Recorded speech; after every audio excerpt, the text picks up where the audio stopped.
politics is far more fascinating drama than any, Coronation Street, Emmerdale, or EastEnders or whatever.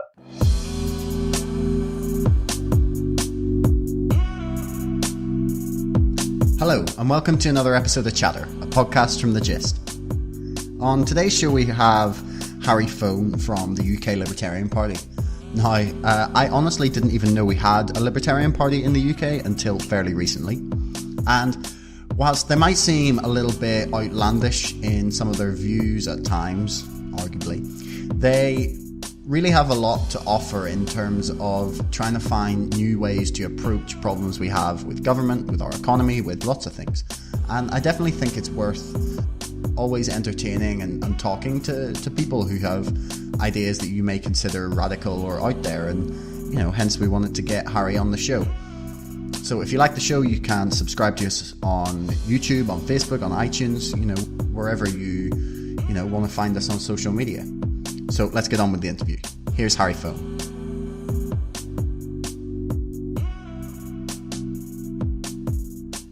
So Harry, welcome to the show. Thank you for having me. Problem, intrigued to find out that we had a Libertarian Party in the UK, and I was interested to see where you stood on issues, how close you thought you were to becoming an electoral force. Well, you're absolutely right. A lot of people do say, "Oh, we didn't know there was a Libertarian Party," and that's part of the problem when you're a small party, is getting the message out there. But day by day, month by month, we're getting there. In terms of being an electoral force, it's quite interesting. If I may just talk very briefly about the general election that we had back in June. We stood 4 candidates, and it's not easy standing candidates. There's a lot of paperwork to be filled out. You've got to stamp up £500 as your deposit. And by the way, that £500, this is how nitpicky they are. You can't give that money via like a bank transfer, like you would send your mates £200 or £10 or whatever. It's got to be cleared funds or cash at the council on the day you go to register. So they love to make it difficult. Yeah, absolutely. Cash in hand. We had to drive to Portsmouth from Bristol, where we were operating from, to go and hand deliver cash, basically, because we couldn't get a banker's cleared funds checked on in time, basically. So all these little things they make very difficult. It's deliberately designed to make it hard for small parties. The form filling is ridiculous and not very well laid out. But all those things aside, we stood 4 candidates, and although their vote share wasn't huge, they made an impact. In Basingstoke, which is a very pro-Tory seat, the Tories were trying to seduce our candidate away from the Libertarian Party and say, come and what can we do to get you to join the Conservative Party? So our plan is to our plan before the election was called was to focus on local councils. That's how the Liberal Democrats became a recognised party. But then the election was called, so we had to spring into action. I was new. I'm what's called the nominating officer, which means I have to sign off on people that want to stand and generally organise them. And I was a few months into this job, and I was just going to ease myself into it. And then all of a sudden, Theresa May called an election, which is really helpful. But it was a very interesting experience. And in terms of being a force politically. What I think it's going to come down to is where I live in Milton Keynes. Mark Lancaster, who's our current MP in Milton Keynes North, he had a very large majority of about 7 or 9,000, something around that. Then Theresa May's manifesto came out, and I call it Theresa May's manifesto because it wasn't really a Conservative manifesto. And his majority is now only 2,000. Now, come the next election, we don't quite know what state the Tories will be in, but this is kind of now considered a bit of a marginal seat. Now, if a Libertarian stands and is looking to get around 1,000, 1,500, maybe 2,000 votes, well, the Tories are going to get very worried that we're going to. And by the way, those votes are likely to come from Tory voters because they are probably the people who are most aligned with Libertarians. Well, I can't really see too many Labour supporters being pro-Libertarian. They are out there, believe it or not. Well, I'm one of them. But well, excellent. So we could really get them worried, and then they've got to start thinking about, well, what do we have to do again to appeal to our base and our voters? And so we might be able to drag them our way, drag them towards libertarianism, which in a way is a victory. I mean, look at what UKIP managed to achieve with Brexit. UKIP only ever got one MP elected, or did they get two at one point? But not, they didn't get particularly far in the electoral system because it's first past the post. It is biased against them, but they forced the referendum on Brexit, and that was a pretty big success, a pretty big effect on the on British politics. Well, they kind of had the advantage of having Eurosceptic Tories who had wanted out of Europe since the 70s, but I do take your point. There's definitely a way for smaller parties to have an impact upon the electoral and political conversation. I actually took a political compass test a few months back, and it showed me that I was a libertarian socialist, which I honestly didn't know before that it really existed. I was aware that there was the possibility for some crossover, but I guess it's more economically socialist, socially libertarian. But for those people who don't know what the Libertarian Party sort of stands for in the UK, do you want to give them a rough idea? Yeah, there's kind of two ways to put it. The first one is very simple. We are fiscally conservative, and then we are socially liberal. So fiscally conservative means we don't want to run up huge national debts like we have at the moment. We don't, we believe in balanced budgets, not having to borrow, £50 billion every year. And then on the socially liberal side, we're not fussed. If you want to be gay or get married or whatever, we don't care. That's your business. Anything between consenting adults is no business of ours. And this leads on to the second point about libertarian, which is basically you are free to do what you want so long as what you do does not impinge upon the rights of anyone else. And it really is that simple. And you can go deeper into anarchism and all that sort of thing. But we are basically a minarchist party. We want to reduce the size and scope of the state in people's lives. So how small is small government in your mind? In my mind, I think you basically it's probably something similar to what the US Constitution is in terms of they recognise that you needed to have defence and the courts and the system of law to be administered by the government. Basically, I personally don't believe in socialised healthcare like the NHS. That's going to hold you back electorally, probably. We have a policy that's not. We don't want to sort of obliterate it. The first thing we want to do is depoliticise it, because that is the big problem. And it's so political. And it's basically a bidding war at the moment. We're promising this much money for and there's all this, and we're not even considering looking at other systems like they use in Singapore and Switzerland, which tend to be a mixture of public and private. But we don't even discuss that in the country, and that's one of the things we want to achieve is open up a discussion about could we do it differently? Would that be better? But we don't seem to discuss that. I think we have one of the most efficient healthcare services in the world. I would very much disagree with that. Well, we're really well up there considering the amount of money we spend per person on the NHS. My problem with privatized healthcare is that as soon as you open it up to insurance companies, to anybody who's going to be creating new jobs based around delivering the healthcare service, is that the prices get driven up because of the fact you've got to pay all these new people. So the insurance brokers, the people who have to mediate between hospitals and insurance people as to costs what. As much as I'm for freedom and deregulation, I feel that healthcare is something you can't fuck about with. I understand your concerns about that. The argument I always give about such things is look at mobile phones and cars as a great example of what markets can do. You have a mobile phone, I'm sure. I have a mobile phone. Yours is probably an iPhone. Mine's a Samsung. You can have any Samsung. I'm not on the Apple train. Oh, excellent! You're a sensible person. Yeah. You can have basically any phone you want at more or less any price point in this current economy in which we live. You can get a cheap old Nokia for a £5, and you can get the latest, greatest shining whatever for 600 quid or whatever. And that technology is pretty much available to anyone. Anyone who's phones are very affordable. In the old days, they weren't very affordable. Only a few people had them. Same with cars. But what markets do and what competition does is it drives quality up and it drives price down. And I don't see why it can't be any different for healthcare. If I said to you, starting tomorrow, I'm going to put government in charge of making mobile phones and cars, you'd be absolutely horrified because they're going to give you some sort of brick from the 80s that would barely last 30 minutes. Look at what happened in Soviet Russia with the cars they turned out, Trabants and Ladas and all that stuff. Meanwhile, in the West, we had pretty good cards.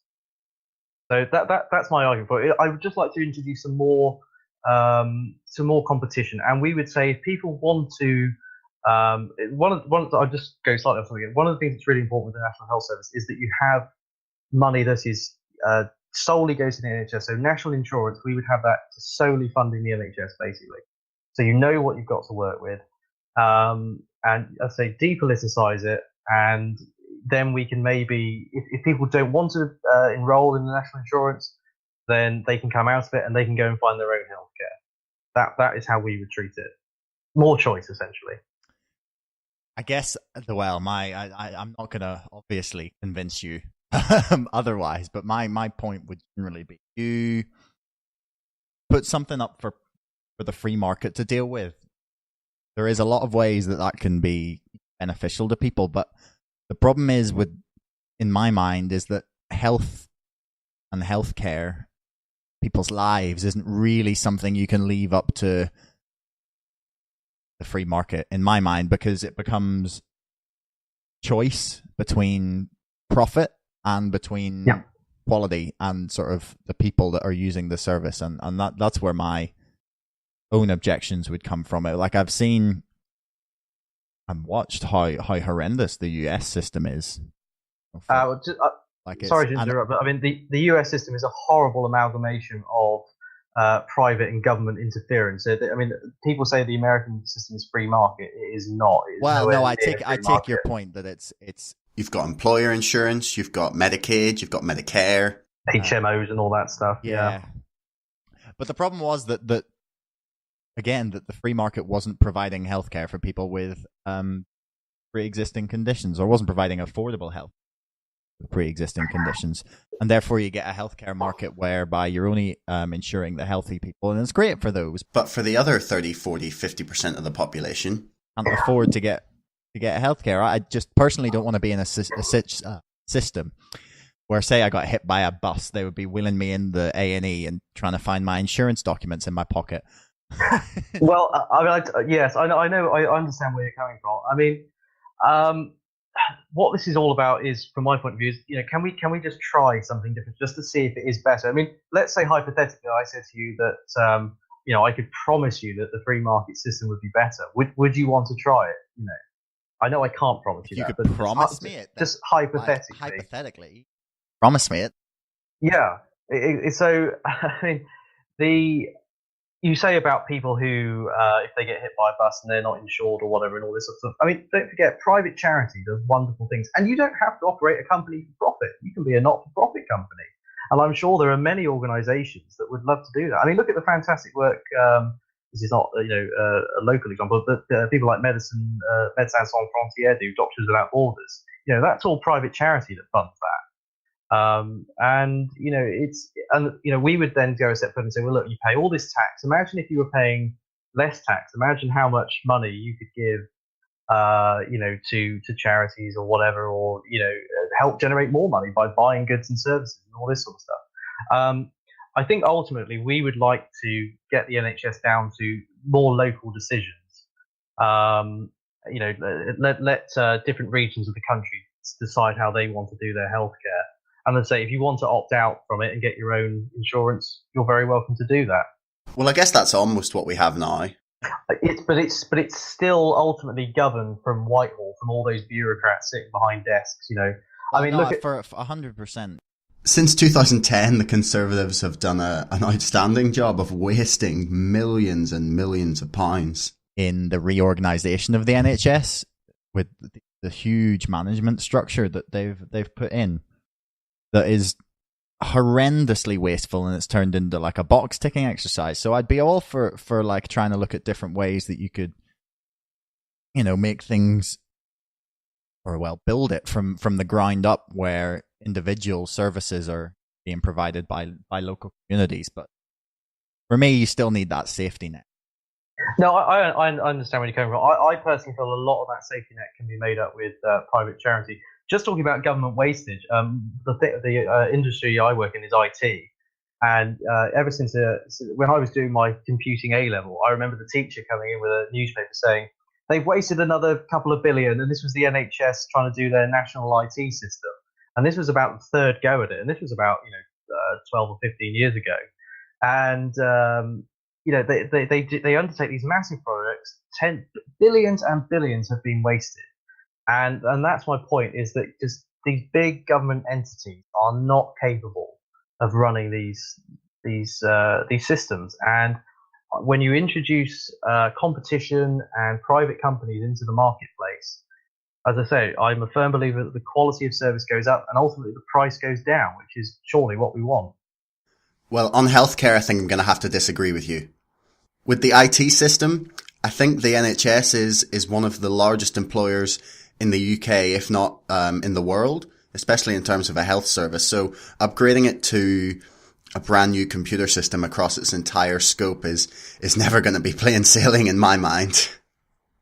But I would say big companies like Tesco can do it. Big companies like Waitrose can do it. Like, I know they're not as big as the NHS. Well, actually, a big Tesco might be, actually, because they're worldwide. I mean, if they can do it, why can't the NHS do it? And it all comes down to, I mean, these are the things we can agree on. The management structure is ridiculous. You have people, we can definitely agree on, they've got people being employed to, they've got like social media people who are on, ridiculous salaries a year. They've got like diversity managers to make sure that, they're employing the right percentage of, whatever. And it's things like that we can definitely get away, we can get rid of from day one. I think those are the things we can all agree on.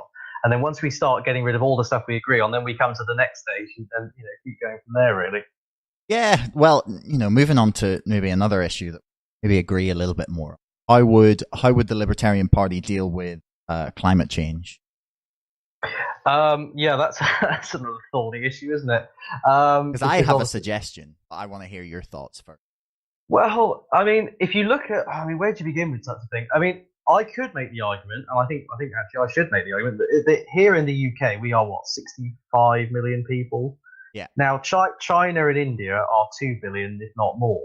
So pretty much anything we do pales in comparison to all the CO2 that they're chucking out.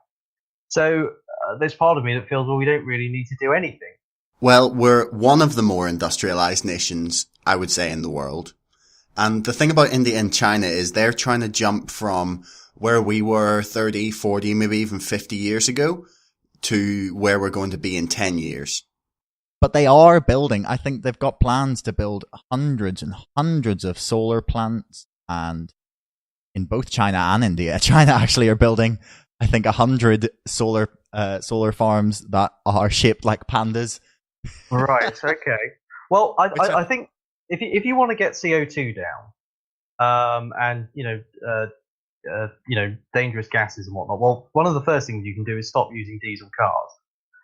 Actually, diesel cars is for the noxious gases, because if you go to petrol, you get a lot of CO2. But I used to live in Bristol, and the air quality in Bristol, despite it being Green Capital of the Year or something not so long ago, is appalling, because there's so many diesel cars, and diesel fumes are horrible. Now, petrol cars put out a lot of CO2, but CO2 is not to a human that harmful. Obviously, if you're in a fine enclosed space, it is. But if you want to further reduce, CO2 as well, there's only one way to go, and that is nuclear.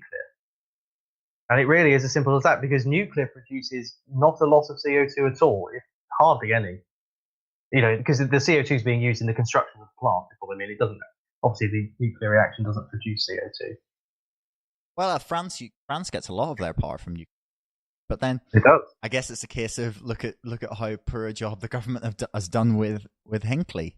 Well, there you go. I know the cost per kilowatt hour is going to be upwards of 110, 120, whereas it's down about 70 or 80 now with wind power in the UK. So to me, it seems like a less cost-effective way of doing it. You're almost certainly going to have some addition of nuclear power, because the renewable grid relies on a combination of wind, solar, tidal, and even nuclear, because they don't all have the same consistent output, and you need a combination of them for it to work together. The plan that I think has a lot of merits, put forward by a US Republican. So it's basically a carbon dividend. And I know you, as a libertarian, you're going to hate the idea, but is this cap and trade? It's not exactly. It's okay. Essentially, it's a carbon dividend where the money increases year on year, but the fund doesn't go into government coffers. It just goes directly to like a fund that gets paid to all the citizens equally, like a universal basic income paid by carbon taxes, essentially. But it's in the same sort of way that oil companies have to pay Alaskan residents. I think Alaskan residents get like $2,000 a year or something from the oil companies paying to, I think the phrase the Simpsons used was ravage their natural landscape. Right.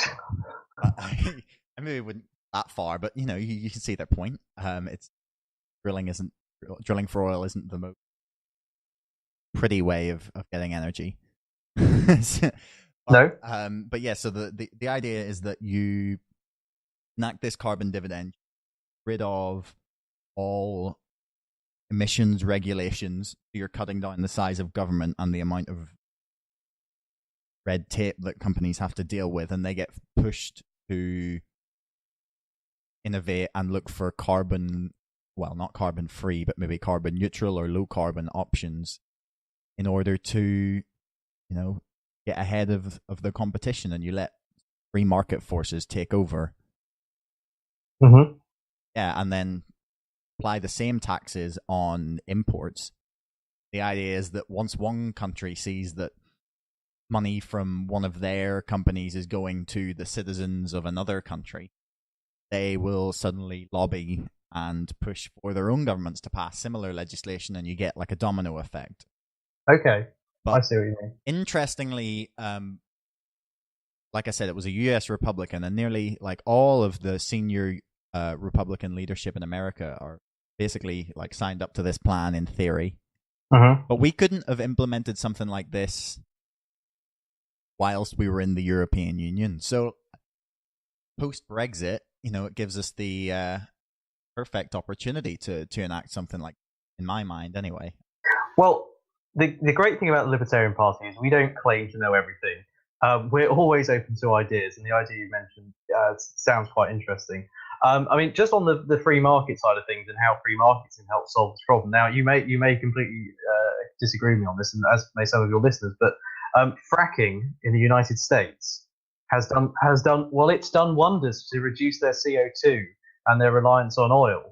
I personally don't believe that fracking is anywhere near as bad as it's been made out to be. I've spoken to people in the industry, and I've watched these documentaries that they've done against fracking. I've tried to increase my knowledge on the subjects as much as is possible. I mean, obviously, people always have agendas when they're making their documentaries and whatnot, but you can't deny the fact that it has reduced America's reliance on oil somewhat, and it's also helping to cut their CO2 emissions. Yeah, but there's an awful lot of sort of groundwater contamination that comes from fracking, and it may only be in certain circumstances that happens. But if you were to ask me if it was sweet if you did some fracking in my back garden, and it would probably be fine, but there's a chance the water might get poisoned, I would probably not be particularly happy. And Oklahoma in particular, where there's been a lot of fracking done, but there's been an outrageous number of earthquakes. I'm just looking up here the numbers. Okay, so the magnitude of the number of magnitude 3 earthquakes rose from 2 in 2008 to 889 2015 in Oklahoma alone. And in that period, the only thing that's changed significantly is the amount of fracking. So people have, you can't draw causation from correlation, but no, it seems reasonably dangerous to me anyway. Like I think that we've got much better options, really, of wind power, of solar power, but people don't really want to look at onshore wind farms, which is kind of irritating. But I have actually noticed that no one over the age of 40 dislikes the look of or of onshore wind farms, but everyone over the age of 40 thinks they look horrible. I don't know what your take on them is. Yes, it's a very clever way of generating electricity. But there's I'd hate to recommend another podcast on your podcast, but I don't know if you listen to the James Delingpole podcast. I don't. That he does for Breitbart. He had a chat. James Lovelock, I believe his name was. He was behind. He invented this idea of Gaia about the Earth. Yeah, chat's about 98 now, but he was. I urge your listeners to go and listen to that podcast because he is he's as I say, he's 98. He thinks the wind turbines look horrible, and I have to agree with him. I mean, you have to think about these wind turbines. I mean, you've got a whacking great lump of concrete in the ground that's got to be the foundations for these things. You've got all the steel that goes into it. Especially when they build them out at sea, all the effort that goes into them. I believe we are still subsidising wind power as well. And to the extent we're subsidising fossil fuel companies. Well, okay, but I mean, how much? What is the percentage that wind actually generates? I mean, I suppose the ultimate solution to all this is we need someone to hurry up and sort nuclear fusion out. Then we're laughing. Well, yeah. But I mean, my feeling would be very much that I'm happy to try a range of these powers, and you can't just rely on one type of power. It's got to be a grid made up of all. Yes, of them. Exactly. And I mean, there's another way you can approach the thing as well, and this is actually happening without any kind of government interference, which is you look at the light bulbs that we use now. In the old days we had 50-watt, 100-watt light bulbs. You can now go and get an equivalent LED 100-watt bulb, which only produces 8 watts, and it lasts 20,000 hours. And they're only about £3 or £4 depending on where you get them from. So your power consumption is coming down there already. Our computers, our TVs, all that sort of stuff, we're using less power. Our cars, of course, for much better fuel efficiency. It's not just about sort of generating the power; it's about using less of it in the first place, which is another issue. Homes are better insulated. So yeah, it's. But a lot of this is. I don't know where I draw the line on where small government is, because a lot of those efficiency savings wouldn't have been made without regulation implemented to say, the house has to be this efficient, light bulbs should be this efficient, that sort of thing. But the regulation there is that people want to save money. That's why I put LED bulbs in my home. I wanted to save money. That's why I put more insulation in. I want to cut down on my heating bills. Insulation's so good where I live that I hopefully not have to turn the heating on for a while. Well, that's fantastic when maybe you're choosing to, but Okay, for example, my mum's house, we moved in around sort of 10, 11 years ago, and we've since discovered that the builder didn't really put much insulation in the walls or in the roof. So there's nothing to stop people who just want to make a quick buck coming in and building the cheapest house possible with the least insulation possible without those sorts of regulations in place. But what you're saying, but this guy was subject to all the regulations and all the laws of the land, and yet he still flaunted them. I'm fairly sure the regulations weren't as stringent back sort of. Okay, well, I'm not a house builder expert, but I mean, there's a classic example where you have the opportunity to sue that person. Well, I don't think we'd get much. Well, this is the problem. They set themselves up as a limited company or something, and then they can just claim they're bankrupt. But I mean, it's you're always going to have things like that where you get a cowboy builder or whatever. But I mean, there's you're saying about you need the rules and regulations. I mean, you don't have to have the rules and regulations to convince people that they want their homes to be more energy efficient. There's no reason why a company could do promotions online or go door to door knocking saying hello. Do you know that you could save X amount per year by having better insulation and changing your light bulb and all that stuff. I say I work in IT and I go to customers' homes to fix their laptops and things. And usually while I'm there, we end up talking about people say, what energy company should I be on? Because one of the first things I usually say is I get them cheaper internet because they're on the wrong package or whatever. And then I sort of have a look at their light bulbs and I say, well, actually, you could put LED bulbs in. You're using 50-watt halogens. And I say, oh, really? And it's just if you can get the information out there to people just don't know the information. Most people don't know the information in the first place. But once you give them the information, they completely get it. And that at no point does that process require government to tell them why it's a good thing. Where did you stand on the solar panel subsidy government were offering? Yeah, I was going to mention solar panels because again, it's a very clever technology, but the precious metals that go into it, you have to basically, scar the earth to, these is it cadmium mines or whatever it is in China and whatnot. So they're not foolproof. I've spoken to some people who are electricians who play with them. They tell me that they're not as reliable as they're made out to be. But yes, the subsidies. I had a customer who he had solar panels on his house, which heated the water and did the electricity, and he charged his electric car, which was a really brilliant idea. But he said to me, he said, now the subsidies have ended, it's not worth me doing it. So it does heavily rely on the subsidies. Hopefully, they will find a way to make the panels cheaper and more efficient, and just naturally. Well, even in the last few years, prices are coming down. Right. Well, brilliant. That's what we want. So I would have thought the most libertarian idea would have been able to make your own power completely autonomous of the state. Absolutely, yes. That's what we want. I don't believe the state should be in the business of subsidizing anything like that. But if people want to buy solar panels with their own money, I'm not going to stop them. And I wish them. I hope these manufacturers can keep driving the price down and the efficiency up and all those good things. Just for reference here, according to Greenpeace, we've given £7 billion to fossil fuel companies over the last couple of years through an export scheme. Yeah, given that they're some of the most profitable companies in the world. Yeah, that's corporatism, and we don't like corporatism. We like capitalism, not corporatism. So, yeah, unfortunately, it's that is I don't want to sound too. I'm not sure I trust Greenpeace and the Independent that much, but I'll look into that. But yeah, no, that's corporatism. We don't like corporatism. I'm all good with skepticism. Yeah, well, you've got to be. You've got to be. Always do the research yourself. Exactly. Yeah, never trust what the government tell you, I think was what George Carlin said. Well, I got having an argument with someone. I was talking to him about Brexit, and all of a sudden we got onto 9/11 somehow. Don't even ask me how. But I was talking about how brief the official report was.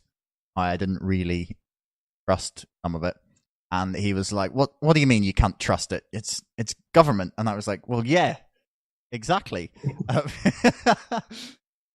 You only have to look at something in this country like Hillsborough to know all about police and government cover-ups of things.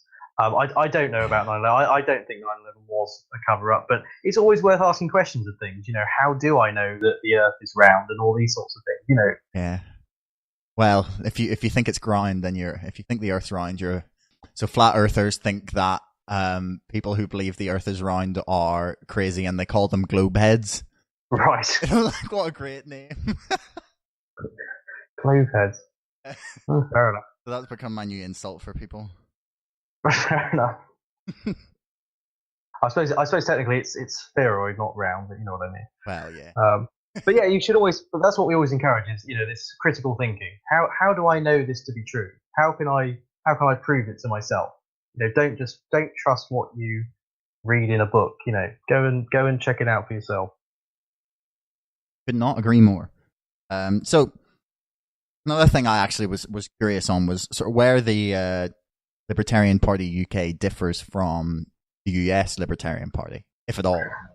Yeah, there's not a tremendous difference. I mean, obviously, American politics and British politics, although similar, there are at the same time a lot of differences. I suspect that the two issues that spring to mind are guns and abortion. Although, actually, I mean, we don't. In what I mean by that is, with reference to guns, in America, the Libertarian Party is very pro-guns. We tend not to talk too much about guns in our party. We did include a document in our 2015 manifesto about it. It was a sort of supplementary document that I think Firearms UK wrote, and it was like very sort of pro Second Amendment, and it scared a lot of people off because it's two very different nations. The America was essentially forged because of guns, because of revolution and rebellion, whereas this country is. We're not like that. We don't have that many armed police. And then on abortion, I mean, in this country, the abortion argument is very much settled. Although there are people not if you listen to Jacob Rees-Mogg. Well, yeah. Well, there's a lot of.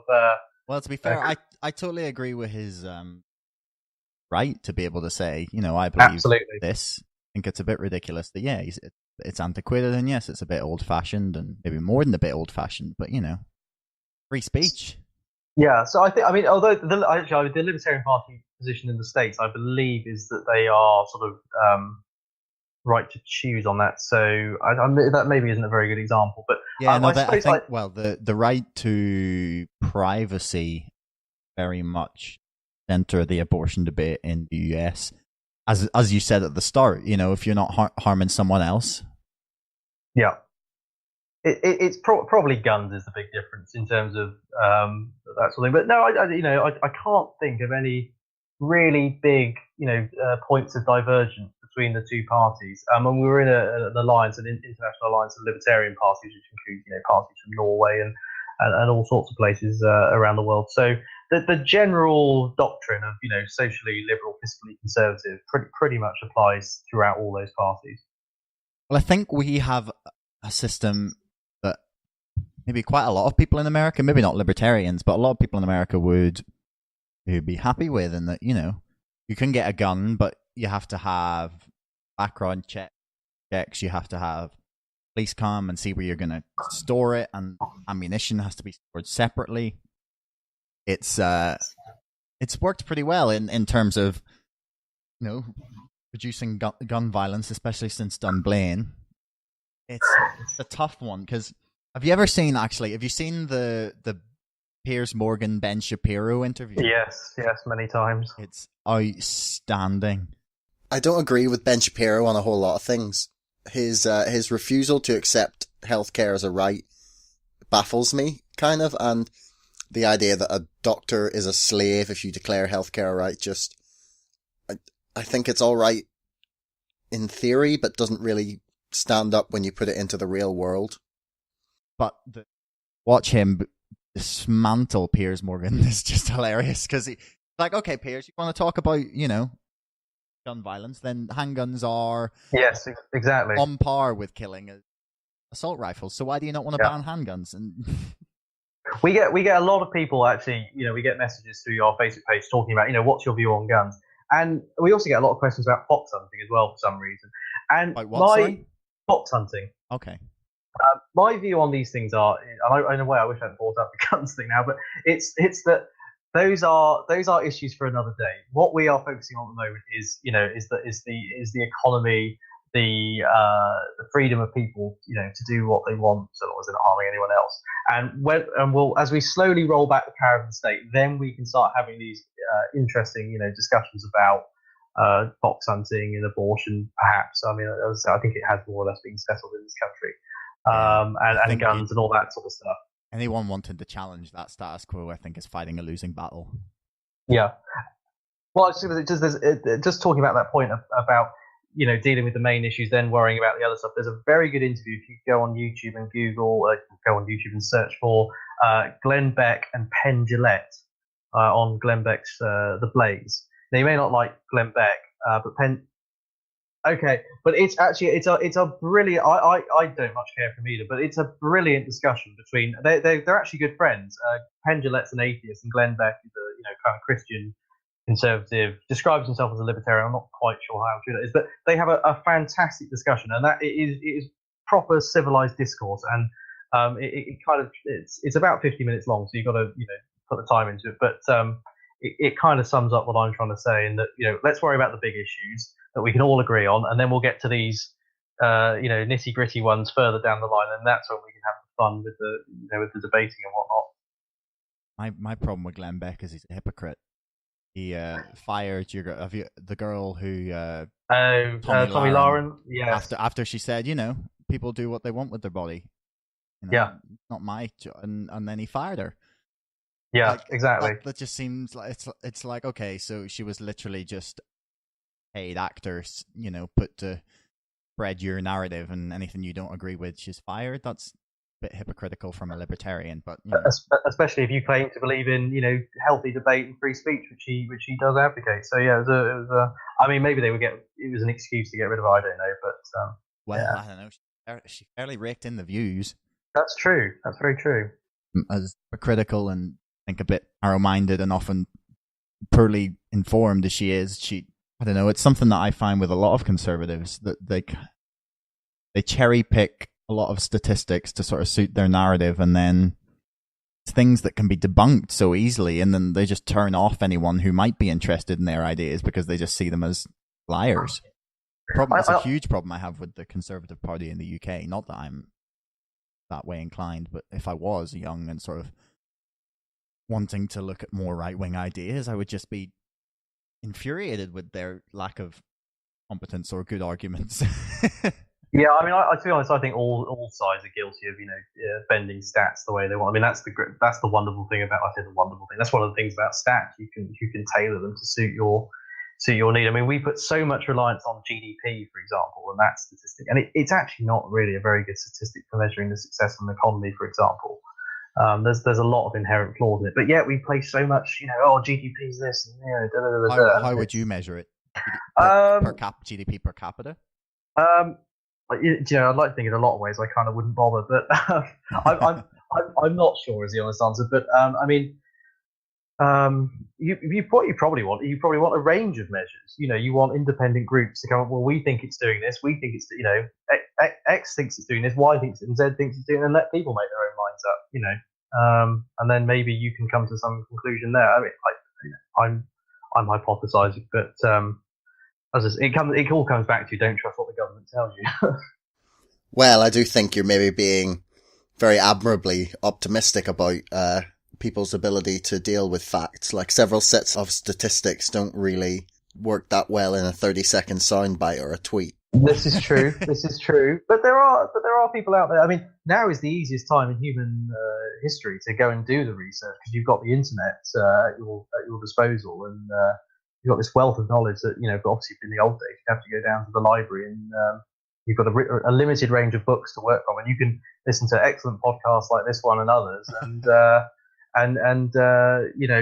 sate your brain with knowledge. So we live in a great time for learning new things. Well, it's all there if you want to type the right thing into your laptop. And some people just don't care. I mean, when we were campaigning, well, I say they don't care. When we were campaigning, I went around the doorsteps in Basingstoke with our candidate there for the general election, and a lot of people would just, I'm not interested. They're all liars, or they just slam the door in your face or whatever, And it's sort of, because to me, who's very much into politics, I think politics is far more fascinating drama than any Coronation Street, Emmerdale, or EastEnders or whatever. And I do find it slightly odd that other people aren't necessarily into that. But that said, I do think the people who don't shut the door in your face are kind of fairly well informed, and they were actually quite happy when we said Libertarian Party. Oh, Liberal Democrats. No, Libertarian Party. Once you got that through, they went, oh, okay. And I think with libertarianism, if you break it down for people, there's a lot of things they agree with it, and so it's just all about trying to spread your message effectively and hoping that if it's a good message as well, it will take hold. Well, I don't disagree with a lot of things that the Libertarian Party stands for. I mean, just especially on social issues, just let people do what they want. Like, if they want to marry whoever they want or take a pound of cocaine over the weekend, just let them get on with it. It's things like the sugar tax now, and you can't, and they're complaining about the upselling at places like Burger King or McDonald's, where you get an extra burger patty for £1 or whatever, and they're now trying to regulate that, or talking about regulating. It's just like, just leave people alone, let people make their own decisions. No one is forcing them to buy these things or do these things, and that's why I say, we have our meetups all across the country, and anyone is welcome to come. If you're a socialist, an anarchist, come along. We love to chat, we love to debate, we love to thrash out these issues over a beer or whatever. We really, really, we relish it. We love it. So you don't mind a bit of a debate, then, is your point? Absolutely. I mean, yeah, by all means, anyone is welcome, as long as you're not there to cause trouble or be generally a nuisance. You want to ask serious questions and talk about serious things. We're all for it. We're all for it. It's great. It's always nice to hear people willing to have a debate, but I think it's almost got to the point where you almost can't disagree with something your own side thinks. Like, for example, we've been accused of being paid Tory shills before.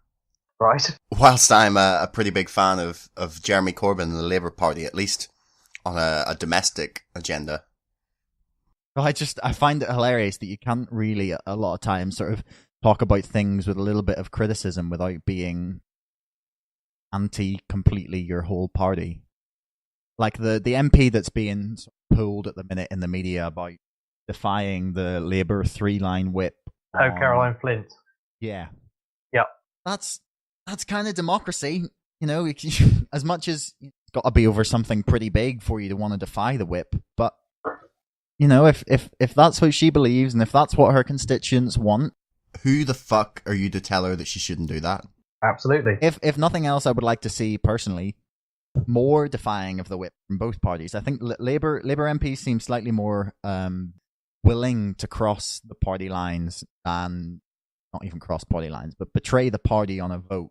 And I'm not sure why it is. Corbyn, that's why. But no, I don't think it's just Corbyn. It's more. I think it's more of an institutional thing. I think if you, I don't know the exact statistics, but if you go back, I think traditionally the Conservatives are just better at staying in line. Maybe they're better at choosing the party over the people. You know, you've got to climb the ladder, sort of thing, or I don't know where it is, but Corbyn, I don't think inwardly can't be very ultimately to anyone defying the whip. That's like his signature move. The Labour Party is I have to say is a bit of a shambles, really. I mean, you've had this flip-flopping of positions on Brexit, and you've got Keir Starmer, I'd say doing a flip-flop against the EU and whatnot. And I think the thing with Labour is you've got the Blairites and you've got the Socialists, and they ultimately don't like each other. And this is what the battle for the party is becoming. And Momentum is slowly getting its claws into all the areas of the party. Well, you see, okay, well, here's how I see it. It seems like the Blairites and the sort of more establishment members of the Labour Party are trying to keep the control of the party within the establishment. And yes, Momentum might be, trying to get their claws into the Labour Party, as you suggested. But they're a grassroots organisation. They've got like hundreds of thousands of members. They're not like trying to personally take over the party. They're trying to make it more democratic, and all the members of the party should get a vote. I see absolutely zero problem. Honestly, irritates me when sort of Labour establishment are trying to pose candidates or say that the membership shouldn't have as big a say, because that's democracy. Like, give it to the people who are voting for you. Like, that's and okay, if Momentum are the more engaged, the more active, the most passionate believers of their cause, then shouldn't they have a big say in the party? If the corporate sort of more centrist, more right MPs in Labour are really that concerned about the people having more power and they think that's a bad idea, then plead their cause to the people who would have voted for them. Don't just, point at the people who are passionate about what they believe in and tell them they're wrong and that they shouldn't have a say in their own party. Yeah, I think you're right. I mean, what I would say about the two main parties is that in a way you could actually argue that they're four parties. I mean, for example, the Tories are kind of Thatcherite, free market, libertarian, and then there's this sort of Theresa May, David Cameron-esque. I don't think I would bunch them in the same group. Well, I think Cameron was far more progressive than Theresa May can ever be. Yes, okay. Well, but I mean, but I do think there's a definite sort of split in the Tory party. As you say, they're very good at kind of healing those rifts and whatnot. And then with Labour, it's the diehard socialists and it's the Blairites basically. So in a way, there should really be four parties. But the good news is there is an alternative to this, and it's the Libertarian Party. Not the Liberal Democrats. I have minimal time for Liberal Democrats. They are neither liberal nor Democrat. Well, the fact that Tim Farron had to resign because of his own religious beliefs is proof that they're not really as liberal as they'd like to say they are. No. And look at their whole position on Brexit, trying to undermine the vote of the British public. I mean, it's just ridiculous. Well, moving on to Brexit. Oh, okay, right. Since you mentioned it. Yes. Where does the Libertarian Party stand? We campaign for Brexit. We don't believe that the EU is a good thing. We believe in sovereignty. We believe in British, laws made in Britain, made as locally as possible. So the EU is the antithesis of that, basically, to us. Fair enough. Well, to put James O'Brien's very famous question, was there a particular law that you were opposed to? It's all the laws that come from blooming Europe. They should be made in Britain and decided by British people. And if the British people want to elect a socialist government or a libertarian government or a conservative government, they are free to do so. I mean, you can actually make the argument that the EU, because of all the laws they have in place, and I know you're going to try and tie me down to a particular law, but they kind of actually prevent a socialist government from happening. And we just want that freedom. We don't want to be told what to do by Brussels. It really is as simple as that. And yeah, that's what we believe. Well, that's definitely a more reasonable explanation than something you'd hear quite often from someone on the TV or the radio. It's purely sovereignty, for speaking personally, it's purely a sovereignty issue. Well, I would probably argue that we do still technically have the sovereignty. Like, we voted to join the EU, and Parliament still has the ultimate right to overrule the EU if they so choose to. But do they do it? I mean, they don't do it, but that's very much. Exactly. This goes to my point about people arguing for Brexit based on immigration. Yeah. In that, so our net migration figures over the last couple of years have been roughly 350,000, and around half of that have come from outside the EU.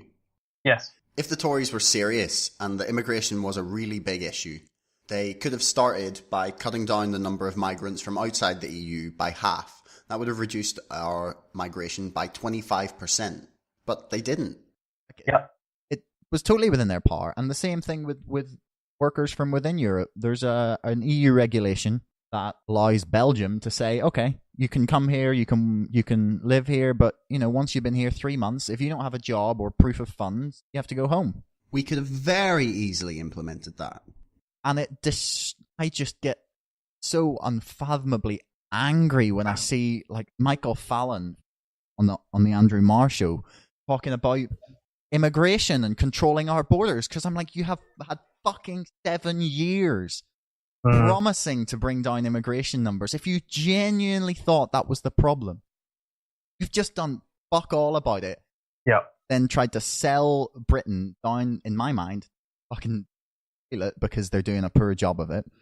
Like, Brexit could be a success if we didn't have absolute shambles of a negotiating team and no plan and endless contradictions. You talk about the Labour Party being divided and flip-flopping, and the Conservative Party are even worse. Like, collective cabinet responsibility is at least meant to bind them to one position, but that seems to have just down the Swanee since about March of last year.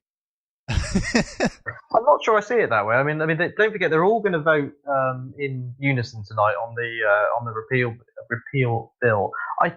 I don't always like to praise the other parties, but I think David Davies is doing a very good job. But just to come back to the point about immigration, I think this is where there's a lot of similarities with the Libertarian Party and people like yourself, is that we are in principle for free movement. But more specifically, free movement of labour. And what we mean by that is we don't really... Anyone is welcome to come to this country so long as, they're not here to do harm. But on the proviso that there isn't a welfare state. They're not just going to come here and claim benefits. We want people to come here, to work, to be productive and contribute to the society. But in principle, we would, on those terms, we would have no problem with, freedom of movement, freedom of labour, etc. Well, it's obviously a complex subject. And again, it's another thing that I hate, though. So I think Jeremy Corbyn said today that he would be open to a conversation about remaining the single market. Okay? Mm-hmm. All he said was, I would be open to a conversation about it. And people jumped down his throat as betraying the will of the British people. But the thing with the single market is, I mean, it's made out to be this wonderful thing, but it is just a protection racket for Europe. I mean, for example, wine coming in from New Zealand and Australia and places like that is subject to something like a 25% tariff on it, and there's all these. Look at. I mean, another example of that is a bit of an old one. Is the Common Agricultural Policy. I mean, look at this. Because we had so much food, we had to sell it all off cheaply to Africa, which meant it put all the African farmers out of business. I mean, this is what the EU no, I'm not is. a fan It's of the it's a common. protectionist club. That's the key thing. And look at already. Now we're going to be getting out of the single market and whatnot. Look at all these countries that want to trade with us and do free trade deals. New Zealand, Australia, the USA, India, etc. And I just find it really exciting. And what I mean, one can ask the question: what on earth it actually is a trade deal? But I mean, you can you can buy things on eBay fairly easy. I know there's sort of some tariffs and whatnot, but that's what the libertarians are all about. We're all about free trade and free markets. And I don't think you need an organisation like the EU to make that happen. We love Europe, just don't like the EU. It's as simple as that. And again, you're obviously making some very well thought out points about trade and about countries looking to trade with us, but then our current government goes and just throws a spanner, well, not they're in the works, but Theresa May was asked while they were in Japan about the trade deal, and she was like, yeah, we'll just copy and paste the Japanese one essentially and put Britain in instead of Europe. Like, okay, great, so what the fuck is the point in leaving if we're just getting the exact same trade deal? And I know I'm not alone in my fears over a regulatory race to the bottom. I mean, I think, I think they're trying to put together sort of quick deals, and then probably their theories will sort it out later because they're trying to show look, this is working, kind of thing, which ultimately will do. I mean, when you say a regulatory race to the bottom, what do you mean by that exactly? I mean that the EU has a lot of protections in place on things like environmental protections, workers' rights, employers' rights, consumer rights. Mm-hmm. Clean beaches, clean, there's a whole raft of them. But again, I come back to this point of there's two things to say on it. Look at things like the horse meat scandal; it didn't stop that happening. And then look at things there's lots of private regulations like the ISO standards, which people pay a lot of money to adhere to. So if you don't make good products and you don't make safe products, people aren't going to buy them. You're going to go out of business. You're going to get sued. It's all going to go wrong. And as I say, they had these regulations in place, and we still had the horse meat scandal. Yeah, but then we've also had a lot of benefit. Like Britain's beaches are significantly cleaner than they were when we joined the EU, just because of sort of clean beach regulations. And I just honestly, yeah, but I don't. You to tell us to do it. Why can't we do it? We get all that money we're spending there. We could have saved it and done it ourselves. Well, that's my argument. My argument would be that I do not, for one single second, trust the Conservative Party with nearly anything. Okay. Especially when it comes to things like environmental regulations, workers' protections. I think they're all well and good if you're looking to protect the interest of big businesses, and make sure that we go after the minute amount of benefit fraud instead of tax evasion. But I don't trust them to look after people around generally, and they're I'm being cynical, but record in government suggests otherwise. I think the thing to say on this is that there's an assumption that all politicians are evil, particularly conservative politicians. But I'm not suggesting they're all evil. Okay, just that they don't care about general populace a lot. But I think I think they do care. But I think, be it Labour, Conservative, they all care. There's no doubt about that in my mind. But none of them know how to do it. Government cannot do it. That's the point I keep coming back to. And this is what I say about the Libertarian Party. We're not going to try and do it. We're not going to try and run your lives. We're gonna remove all this 60 years of bureaucracy and state power, and we're going to hand power back to the people and say, you try it, you sort it out.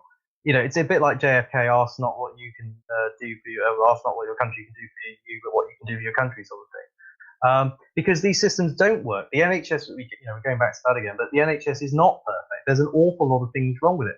You can go and talk to someone and say, "Oh, I had a great experience with the NHS," but then in the next one they say, "Well, this other time I had an absolutely shocking experience." I know people who have lost loved ones because of the NHS, and I'm not saying that wouldn't have happened in the private sector, but I generally feel it would be much less likely. It was usually because of NHS negligence.